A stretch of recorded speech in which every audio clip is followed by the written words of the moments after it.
Hello दोस्तों, कैसे हैं आप सब। उम्मीद है आप सब जहाँ भी होंगे ठीक होंगे। अगर आप ये स्टोरी पहली बार सुन रहे हैं तो इसे पूरा समझने के लिए आपको इसका पिछला पार्ट जरूर देखना चाहिए। पार्ट 50। अंशिका अपने आप को बोलने से रोक नहीं सकी और मधु से कहने लगती है, मधु तुम हाँ बोल रही हो या ना, कुछ समझ नहीं आ रहा है। मधु का दिल कर रहा था कि वो अभी कोई जादू हो और गायब हो जाए या तो किसी दरिया में गिर जाए, लेकिन यहाँ से तो उसे कोई इतनी बड़ी मुसीबत से बचा ले। मधु को अपने ही बनाए हुए प्लान से अब रोना आ रहा था और उसे तो यही लग रहा था कि जो दूसरों के साथ बुरा करता है उसके साथ भी बुरा होता है ना। मधु बस अपने दिमाग में उलझी हुई जा रही थी कि अब वो क्या करे।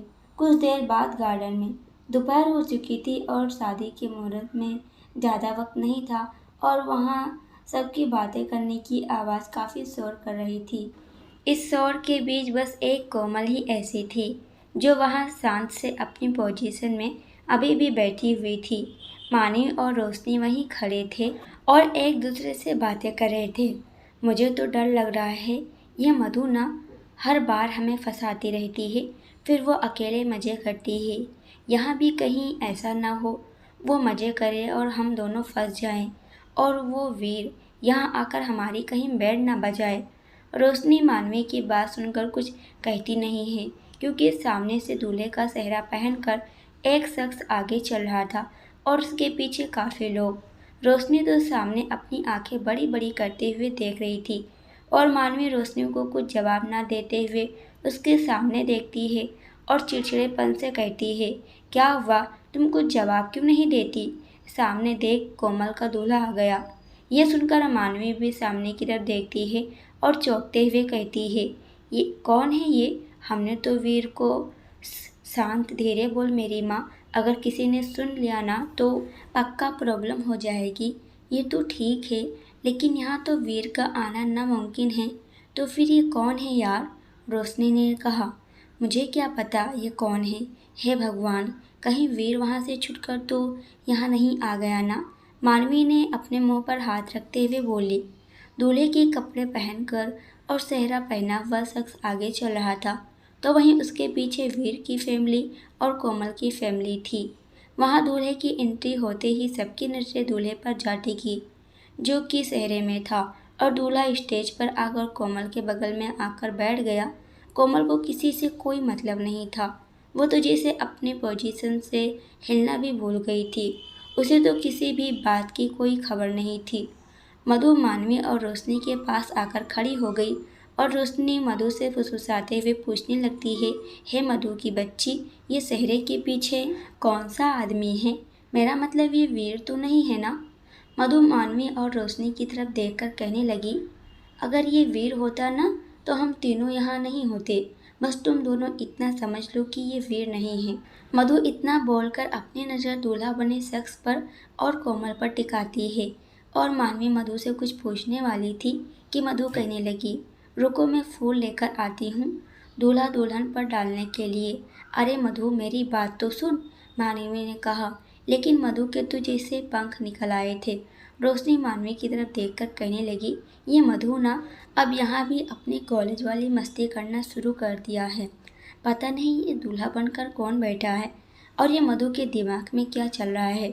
पंडित जी ने दूल्हा दुल्हन के बैठते ही मंत्र शुरू कर देते हैं और इधर मधु काफ़ी सारे फूल लेकर मानवी और रोशनी के पास आकर खड़ी हो गई। मानवी, हे मधु बताएगी भी कि ये शख्स कौन है जो दूल्हे के लिबास में यहाँ बैठा हुआ है। मधु दोनों को एक नज़र देखकर अकड़ के साथ कहने लगी, रुको मैं कहूँगी लेकिन एक बार ये दोनों फेरे लेने के लिए खड़े हो जाएं, तब कहती हूँ। तुम दोनों को ठीक है। मधु, तुम ना अब बहुत नाटक करने लगी हो, रोशनी ने नाराज होते हुए कहा, जिसे सुनकर मधु मुँह बनाते हुए कहने लगती है, तुम्हें जो कहना है कहो, लेकिन मैं तुम्हें अभी नहीं बताऊंगी। तुम्हें जानना है तो बस थोड़ा वेट कर लो। तुम अपनी मनमानी करना नहीं छोड़ सकती ना, मानवी ने टुनकते हुए बोली। और इधर मोहित मधु को गौर से देख रहा था जो कि बिल्कुल मधु उसके सामने खड़ी थी। मोहित शादी का मंडप देखकर ही उसे याद आया था कि उसने कैसे मधु को खींचकर मंडप तक लाया था और कैसे उसे जबरदस्ती शादी की थी। ये याद करते ही मोहित को अपने ऊपर ही गुस्सा आने लगा था, क्योंकि उसने उस वक्त जो कुछ भी मधु के साथ किया था वो काफ़ी गलत किया था।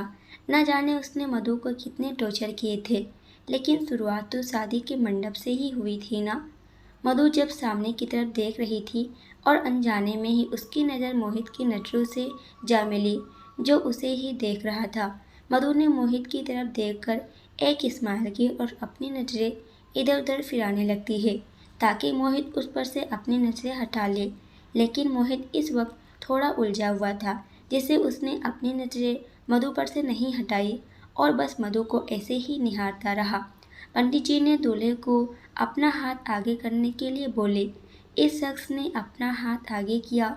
उस शख्स का हाथ काँप रहा था और फिर पंडित जी ने कोमल से कहा कि अपना हाथ अपने होने वाले पति हैं हाथ पर रखें। पंडित जी के इतना कहने पर भी कोमल ने अपना हाथ आगे नहीं बढ़ाया। वो तो बस अपने घुटनों को अपने दोनों हाथों से पकड़े हुए थी। एक बार फिर पंडित जी ने अपनी बात दोहराई। तकरीबन 2 मिनट गुजरे होंगे, फिर भी कोमल ने अपना हाथ आगे नहीं बढ़ाया। रुक्मणी वहीं खड़ी थी और कोमल को यूं ही खामोश देखकर आगे बढ़ी और थोड़ी झुककर कोमल के कंधे पर अपना हाथ रखकर धीमी आवाज में कहती है, कोमल, सब तुम्हें ही देख रहे हैं, अपना हाथ आगे बढ़ाओ। कोमल अपनी होश में आई और अपनी माँ की बात सुनकर बुझे मन से अपना हाथ आगे धीरे धीरे बढ़ाती रही। उसका हाथ भी कांपने लगा था और उसने उस शख्स के हाथ पर अपना हाथ रखने से पहले अपनी आंखें 2 पल के लिए बंद कर दी और आहिस्ता से अपना हाथ उस शख्स के हाथ पर रख देती है। जैसे ही उसका हाथ उस शख्स के हाथ के ऊपर आया, वैसे ही उसने अपनी आंखें खोली और वो उस शख्स की ओर देखने लगती है। लेकिन उस शख्स के चेहरे पर चेहरा था जिसे वो देख नहीं पाई, लेकिन फिर भी वो इधर उधर अपनी नजरें करती हुई उस शख्स को देखने की नाकाम कोशिश करने लगी, लेकिन देख नहीं पाती। कोमल ये इसलिए कर रही थी क्योंकि उस शख्स के ऊपर अपना हाथ रखते ही उसे विनीत की छुअन का एहसास हुआ और उसका दिल ये एहसास पाकर ही एक पल के लिए जोरों से धड़क उठा। लेकिन अगले ही पल वो अपने आप को समझाने लगती है कि शायद उसका ये वहम है, क्योंकि वो विनीत को भूल नहीं पा रही है और उससे यही अपने ख्यालों में बसाई है। वही उसका नतीजा है, जिससे उसे वीर के हाथ का भी एहसास शायद विनीत की छुअन जैसा लगा। यही सोचकर उसे अपने आ रहे ख्याल को झटकती है और फिर से उदास होकर शादी की सारी विधि करने में साथ देने लगी। हालांकि उसका मन बिल्कुल भी ना था इस शादी में, लेकिन अब बात बहुत आगे बढ़ गई थी, तो जाहिर सी बात थी वहाँ चुपचाप बैठकर शादी हो जाने देना। सारी विधि हो जाने के बाद दूल्हा दुल्हन को फेरे लेने थे, इसलिए पंडित जी ने दोनों को खड़े होने के लिए कहा। पंडित जी के कहने पर सेहरे में जो बैठा शख्स था वो उठ गया और मधु को खड़े होने का इंतजार करने लगा, लेकिन कोमल वहाँ से ऐसी ही बैठी रही जैसे कि वो उठना ही नहीं चाहती हो। ये देखकर कोमल की फैमिली को एक अजीब सा डर लगने लगा कि क्या कोमल को कुछ पता चल गया है, इसलिए वो इस तरह का बिहेव कर रही है। वहीं वीर की फैमिली को भी इस बात का डर तो था, क्योंकि वो चाहते थे कि बस उनकी फैमिली की इज्जत ये शादी होने के बाद बच जाएगी, भले ही फिर वो उनका बेटा ही क्यों ना शादी कर रहा हो। लेकिन मेहमान को थोड़ी ना पता था कि शहरे में जो शख्स है वो वीर नहीं बल्कि कोई और है। इसलिए वो चाहते थे कि एक बार ये शादी हो जाए, उसके बाद वो चैन की सांस ले सकेंगे। तकरीबन 3 मिनट गुजर गई, लेकिन फिर भी कोमल खड़ी नहीं हुई फेरे लेने के लिए। इसलिए उस शख्स ने अपना हाथ नीचे झुकाकर उसकी ओर बढ़ाया और कोमल उसका हाथ देखकर फिर से उदास होकर अपना हाथ आगे बढ़ाकर उस शख्स के हाथों में थाम देती है। दोनों फेरे लेने के लिए खड़े हो गए और इधर मधु के इर्द गिर्द रोशनी और मानवी खड़ी हो गई। मधु, तुमने कहा था ना कि एक बार दोनों को फेरे लेने के लिए खड़े हो जाने दो, फिर बताऊंगी। अब बताओ ना कि ये कौन है। मधु के चेहरे पर मुस्कुराहट आ गई और कहने लगी, तुम दोनों जानकर शॉक्ड हो जाओगी, इसलिए मैं पहले बोल रही हूँ। क्या तुम दोनों को सच में जानना है कि ये चेहरे के पीछे किसका चेहरा है? रोशनी मधु पर गुस्सा होते हुए कहने लगी, मधु प्लीज़ अब ना तुम नाटक करना बंद करो और हमें बताओ, ज़्यादा सस्पेंस मत रखो। ठीक है बताती हूँ। तो मैं तुम दोनों को ना शुरू से बताती हूँ कि हुआ क्या। इतना बोलकर मधु दोनों को सच बताने लगी। दरअसल बात ये थी कि जब मैं वीर को बुलाने के लिए गई वहाँ, तब एक ही कमरे में दोनों फैमिली उदास बैठी हुई थी और मैंने, ओह मधु तुम ना स्किप करो और सब जल्दी जल्दी बोलो कि क्या हुआ था। रोशनी ने चिढ़ते हुए बोली, क्योंकि मधु एक एक शब्द इतनी शांत से कह रही थी जिसे वो इरिटेट होने लगी थी। और मानवी ने भी रोशनी की बात पर हामी भरी।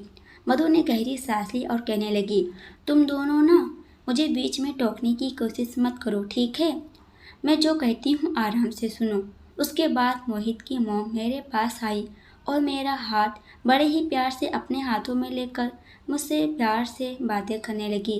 पहले तो मैं उनके इस प्यार भरे लहजे से बात करने का मतलब नहीं समझ पाई, लेकिन अगले ही पल उन्होंने मुझसे जो कहा वो सुनकर तो मेरे होश ही उड़ गए। ऐसा क्या कहा तुम्हारी सास ने जिसे सुनकर तेरे होश उड़ गए? मानवी ने मधु को बीच में टोकते हुए बोली और मधु मुस्कुराते हुए कहने लगी, एक्चुअली रुक्मणी मॉम ने ना मुझे ये कहा कि मैं अपने भाई की शादी, यानी मेरा भाई करण भाई की शादी कोमल से करने के लिए अपने भाई को मना। रोशनी करण की शादी कोमल से होने की बात सुनकर शॉक्ड हो गई थी और वो मधु से हड़बड़ाकर पूछने लगी, तो क्या तुमने अपनी सास को करण से कोमल की शादी करने के लिए हाँ कह दिया? मधु रोशनी के चेहरे के एक्सप्रेशन बड़े ही गौर से देख रही थी। रोशनी के चेहरे पर चिंता की लकीरें छा गई और वो थोड़ी घबराई हुई भी थी और उसका चेहरा मुरझा भी गया और मधु के बोलने का इंतजार कर रही थी। वो मधु की बात सुनने के लिए बेताब हो रही थी। मधु बोलो ना प्लीज़। तो क्या तुमने अपनी सास की बात मानकर करण को कोमल से शादी करने के लिए मना ली हो? मधु एक नज़र फेरे ले रहे जोड़े पर करती है और फिर रोशनी और मानवी की तरफ अपनी रोनी सी शक्ल बनाकर कहने लगी, क्या करते मैं, मुझे मेरी सास की बात मानने के अलावा कोई ऑप्शन नहीं था। रोशनी मधु की बात सुनकर उदास हो गई और पूछने लगी, तो क्या तुमने अपने भाई को शादी करने के लिए मना लिया था? मधु ने सपाट लहजे में हाँ बोलकर और थोड़ी देर रुक गई, जिसे सुनकर रोशनी को अपने दिल में एक अजीब सा एहसास लगने लगा। उसका चमकता हुआ चेहरा मुरझा सा गया और मधु अपनी बात पूरी करने लगी। हाँ मैंने यही सोचा था कि मैं अपने भाई को शादी करने के लिए मना लूँ, लेकिन रोशनी को उसे अभी अभी एक सदमा लगा था। वो मधु की बात सुनकर उसका हाथ पकड़ते हुए पूछने लगती है, लेकिन लेकिन क्या मधु? लेकिन मैंने अपनी सास से एक झूठ बोल दी। मधु ने रोशनी के कान के पास अपना चेहरा ले जाते हुए बोली, जिसे सुनकर रोशनी उसे न समझे में पूछने लगी, झूठ? पर कैसा झूठ? मधु ये सुनकर थोड़ी देर पहले जो हुआ वो बात याद करने लगी। थोड़ी देर पहले मधु अपनी गर्दन हाँ में हिलाती है तो कभी ना में। किसी को कुछ समझ नहीं आ रहा था कि मधु आखिर क्या बोल रही है, जिससे रुक्मणी फिर से कहने लगी थी कि मधु साफ साफ कहोगी तुम कहना क्या चाहती हो। ये बात सुनकर मधु कुछ देर के लिए खामोश हो गई और फिर हकलाते हुए पूछने लगती है, मैं, मेरा भाई? कौन सा भाई? यह सुनकर कमरे में जितने लोग मौजूद थे मधु को घूरने लगे। घूरते भी क्यों ना, क्योंकि मधु ने बात ही कुछ ऐसी ही कही थी। रुक्मणी एक गहरी सांस ली और कहना शुरू करती है, तुम्हारा भाई करण और कौन? मधु करण का नाम सुनकर अपनी आंखें बंद कर लेती है और मन ही मन अपने आप को कोसने लगी कि क्या ज़रूरत थी ये सब खेल करने की। कर दिया ना सब उल्टा।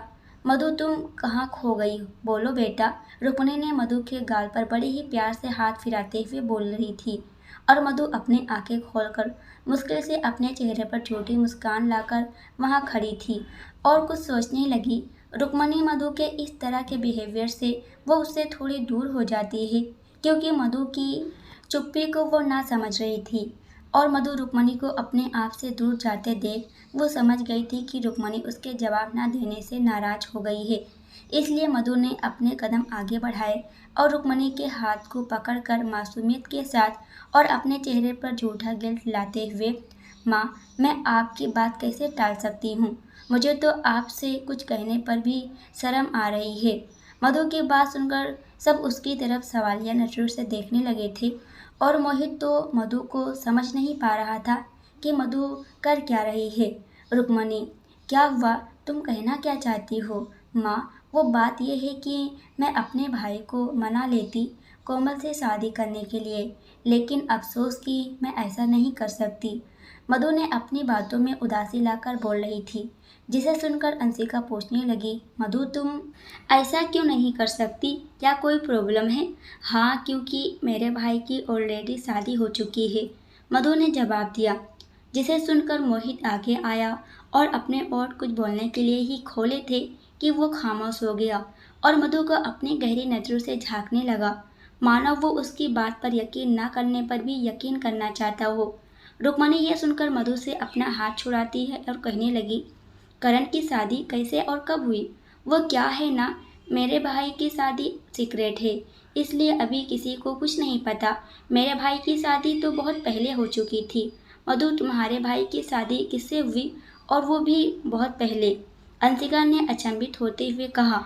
मधु मुस्कुराई और मेरे करण भाई की वाइफ कोई और नहीं बल्कि रोशनी है, जो कि मेरी दोस्त है, और इसीलिए तो दोनों यहाँ भी साथ आए थे, लेकिन किसी को उन दोनों के बारे में पता ना चले, इसलिए वो दोनों अलग अलग कमरे में रहते हैं यहाँ। लेकिन आपने एक बात नोटिस की होगी, वो डिनर लंच सब साथ में करते हैं और यहाँ आए हैं तब से दोनों साथ ही दिखने को मिले होंगे आप सबको।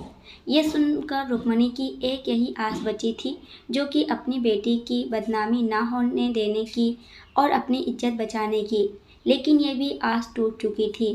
मधु की बात सुनकर और मधु रुक्मणी और सबको यूं उदास देखकर वहां खड़ी रही और कुछ सोचने लगती है। कमरे में एक अजीब शांति छाई हुई थी। कुछ मिनट यूं ही गुजर जाने के बाद और वो अपनी माँ से कहने लगा, मोम, चलिए अब हमें वहाँ जाकर सबको सच बताना होगा। कोमल को इस तरह से हमें अकेला वहाँ नहीं छोड़ना चाहिए। रुक्मणी ने अपना सिर हाँ में हिला देती है और सब बाहर जाने लगते हैं, लेकिन मधु सबको रोकते हुए कहने लगी, रुकिए, मेरी बात सुनिए। मेरी करण भाई की शादी हो चुकी है, लेकिन दूसरे भाई की थोड़ी ना हुई है। ये सुनकर सब मधु की तरफ देखने लगे और रुक्मणी आगे आई और पूछने लगती है, तुम्हारा दूसरा भाई भी है क्या? हाँ, मेरा दूसरा भाई विनीत भाई। क्या विनीत? रुक्मणी के मुंह से ये सब निकल गए और मोहित मधु की बात सुनकर कहने लगा, मधु तुम कहना क्या चाहती हो? मोहित की आवाज़ में एक उतावलापन था जिसे मधु समझ गई थी और अपनी नजरें नीचे कर लेती हैं और धीमी आवाज़ में कहने लगी, मैं ये कहना चाहती हूँ कि विनीत भाई की शादी कोमल से हो जाए तो सबकी इज्जत भी बच जाएगी और कोमल को सबके सामने शर्मिंदा भी नहीं होना पड़ेगा। मोहित ये सुनकर कुछ बोलने वाला था कि रुक्मणी मधु की बात पर हामी भरते हुए कहने लगी, राइट, मैंने ये पहले क्यों नहीं सोचा, और विनीत को तो हम पहले से जानते हैं मॉम। लेकिन मोहित ने कहा और रुक्मणी ने मोहित को बीच में टोकते हुए कहने लगी, यहाँ बुलाओ विनीत को, मुझे उससे बात करनी है।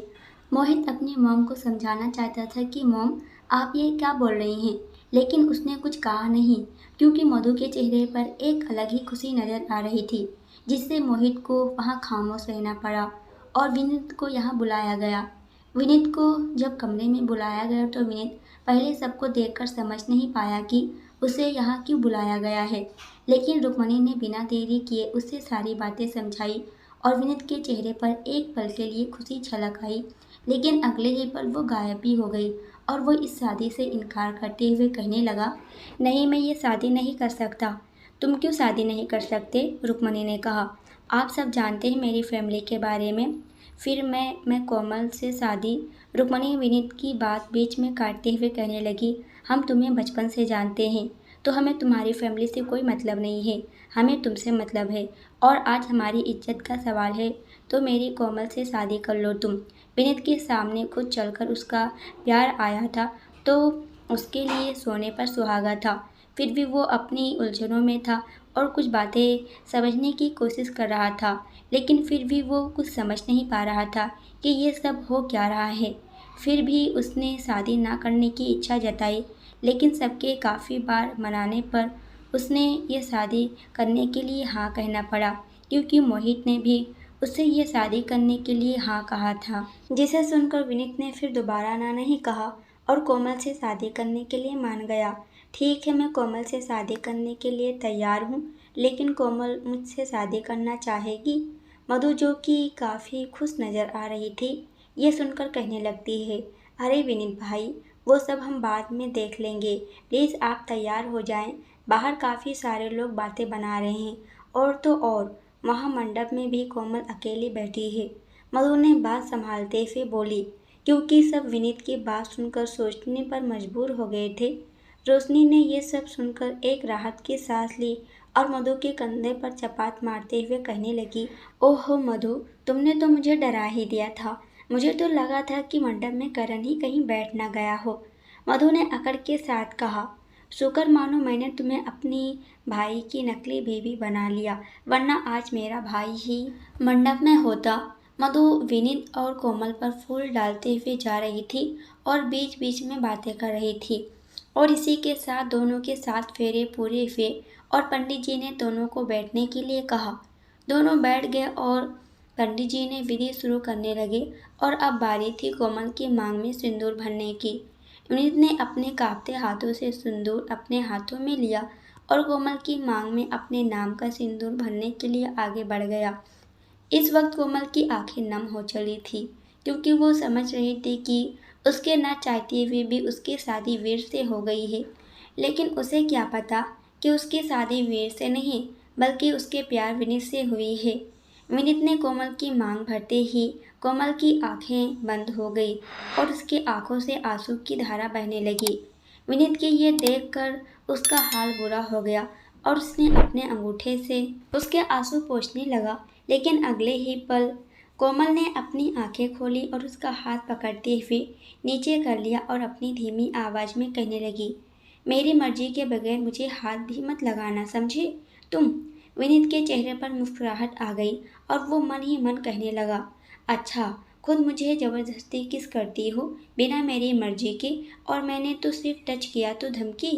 वाह बच्चा, ये सब अपने मन में कह रहा था कि इतने में पंडित जी ने उसे कोमल को मंगलसूत्र पहनाने के लिए कहा।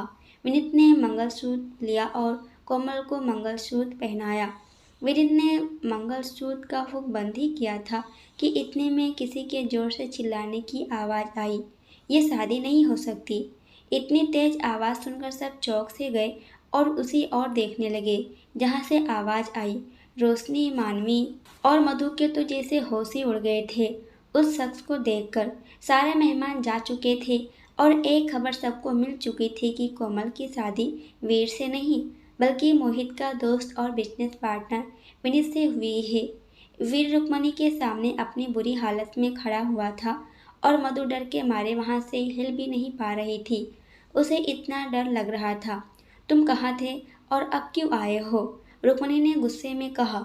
यह सुनकर वीर गुस्से में मधु की तरफ देखने लगा और मधु पर उंगली पॉइंट करते हुए कहने लगा, ये सब इस लड़की से पूछो कि मैं कहाँ था। यह सुनकर सबकी नजरें अनायास से मधु पर जा टिकी और मधु का तो डर के मारे बुरा हाल हो गया था।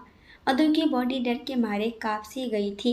दरअसल पिछली रात को यह हुआ था कि वीर अपने कमरे में आराम से अपना फ़ोन चला रहा था, तो वहीं रोशनी, मधु और मानवी उसके कमरे के बाहर खड़ी थी।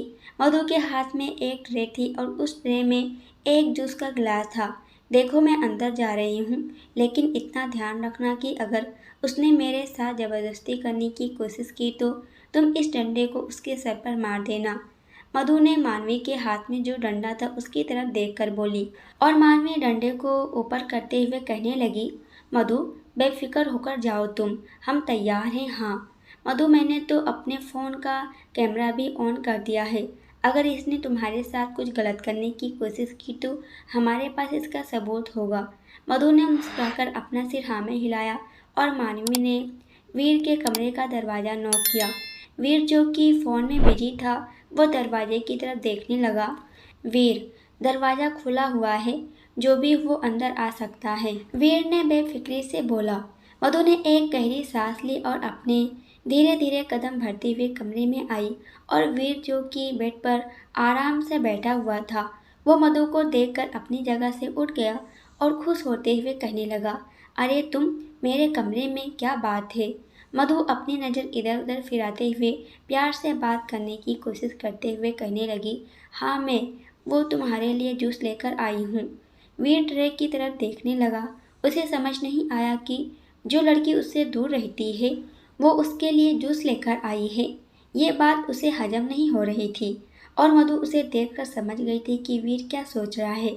वीर ने जूस का गिलास अपने हाथों में लिया और जूस को पीने के लिए अपने ओठों तक ले गया, लेकिन उसने एक नज़र मधु की तरफ देखा जो कि मुस्कुरा रही थी और मधु वीर को देखकर मुस्कुराना बंद करती है और वीर से अपनी नज़रें चुराने के लिए बेड की तरफ बढ़ते हुए कहने लगी, जो स्पीकर बताना कैसा लगा, मैंने खुद अपने हाथों से बनाया है।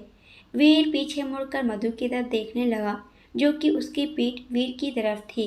वीर के चेहरे पर ललचाना छलक रही थी और उसने धीरे धीरे करते हुए अपने कदम मधु की तरफ बढ़ाए और मधु के करीब जाकर बिल्कुल उसके पीछे खड़ा हो गया और मधु को ये एहसास हो चुका था जैसे उसके दिल की धड़कनें तेज होने लगी थी और वो कुछ बोलने वाली ही थी कि उसकी नज़र सामने गई जो कि मानवी और रोशनी अपने दबे पांव अंदर आ रही थी।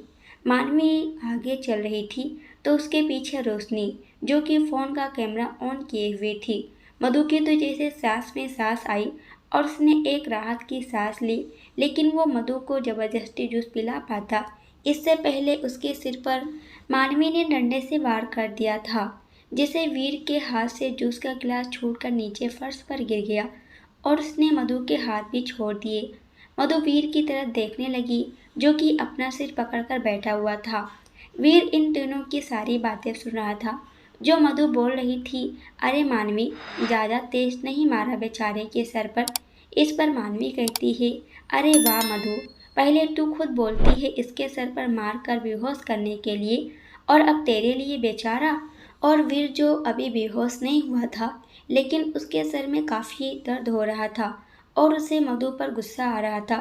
उसका मन कर रहा था कि वो मधु को अभी उठकर खड़ा हो और उसे अच्छा खासा सबक सिखाए, लेकिन उसे अपने सर पर इतना दर्द हो रहा था कि वो अपनी सूझबूझ खोता जा रहा था और तीनों उसके सर पर एक डंडे और मारकर बेहोशी कर देती हैं और उसके बाद उसे घसीटकर स्टोर रूम में बंद कर देती हैं जिसमें होटल के मसाले और सामान रखे हुए थे। वीर ने रुक्मणी के सामने ये बातें बोल दी थी कि कल रात को मधु ने बुरे से बुरा हाल उसका बनाया था, जिसे सुनकर सब चौंक से गए थे कि भोली भाली दिखने वाली मधु ने वीर के साथ इतना गलत कर दी थी। वीर की माँ अपने बेटे की इतनी बुरी हालत देखकर वीर के गले से लगते हुए कहने लगी, मेरे बेटे की क्या हालत कर दी है आपकी बहू ने। यह सुनकर मधु ने अपनी आंखें कसकर बंद कर ली थी। वो जान गई थी कि अब वो यहाँ से बचकर कहीं नहीं जा पाएगी।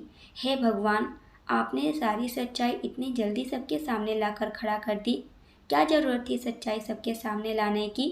मधु मन ही मन ये सोच रही थी कि उसे हेमलता की गुस्से भरी आवाज़ सुनाई देती है, रुक्मणी, मुझे लगा था कि मेरा बेटा कहीं चला गया है तो मैं आपसे माफ़ी मांग रही थी, लेकिन आपकी ये बहू ने मेरे बेटे की इतनी बुरी हालत कर दी। रुक्मणी जो कि ये सब सुनकर शॉक्ड में थी, वो हेमलता की बात सुनकर एक डंडे आ बढ़ती है और अपने हाथ जोड़कर नचले नीचे करते हुए, मुझे माफ़ कर दीजिए, मैं मधु की ओर से आपसे माफ़ी मांगती हूँ। माफ़ कर दीजिए, ये कोई गलती नहीं थी जिसकी माफ़ी मिले, ये सोची समझी चाल थी जो कि आपकी बहू की थी। वीर की माँ ने भड़कते हुए बोली, जिसे सुनकर रुक्मणी को मधु पर बहुत गुस्सा आ रहा था, लेकिन वो अपना गुस्सा कंट्रोल किए हुए खड़ी थी। वीर के परिवार वाले रुक्मणी पर बहुत सारी बातें सुनाकर जाने लगे। इतने में वीर की आवाज़ आई, रुक जाओ आप सब। ये सुनकर उसके पापा बाकी सब रुक गए और वीर की तरफ देखने लगे। वीर अपनी शकल भोली भाली बनाकर अपने हाथ रुक्मणी के सामने जोड़कर कहने लगा, मैं आपकी बहू यानी कि मधु को माफ़ कर देता हूँ। उसने मेरे साथ जो किया वो जाने दीजिए। यह क्या कह रहे हो तुम। हेमलता ने गंभीर होते हुए बोली, मॉम, मुझे इनसे कोई दुश्मनी नहीं करनी है। इसमें रुक्मणी आंटी और उनकी फैमिली की क्या गलती है। मधु वीर की तेवर देखकर समझ नहीं पा रही थी कि वो चाहता क्या है और इतना भोला बनकर बातें करना इसका मकसद क्या है। रुक्मणी भी समझ नहीं पा रही थी और इतने में वीर कहने लगा, हम दो फैमिली की दुश्मनी ना हो, इसलिए मैं चाहता हूँ कि मेरी और कोमल की शादी इसी मंडप में इसी वक्त हो जाए। वहाँ जितने लोग मौजूद थे वो सब वीर की बात सुनकर शौक में थे और कोमल जो कि अभी तक खुश थी और अपनी खुशी किस तरह एक्सप्रेस करे उसे समझ नहीं आ रहा था। दोस्तों आज के लिए इतना ही। इसके आगे क्या होगा? क्या कोमल की दूसरी शादी होगी? देखेंगे अगली वीडियो में। वीडियो पसंद आए तो प्लीज़ वीडियो को लाइक और कमेंट करने में बिल्कुल भी कंजूसी ना करें। और हाँ, अगर आप हमारे चैनल पर नए हो तो प्लीज़ चैनल को सब्सक्राइब कर हमें सपोर्ट ज़रूर कीजिएगा। पूरी वीडियो देखने के लिए आपका बहुत बहुत धन्यवाद।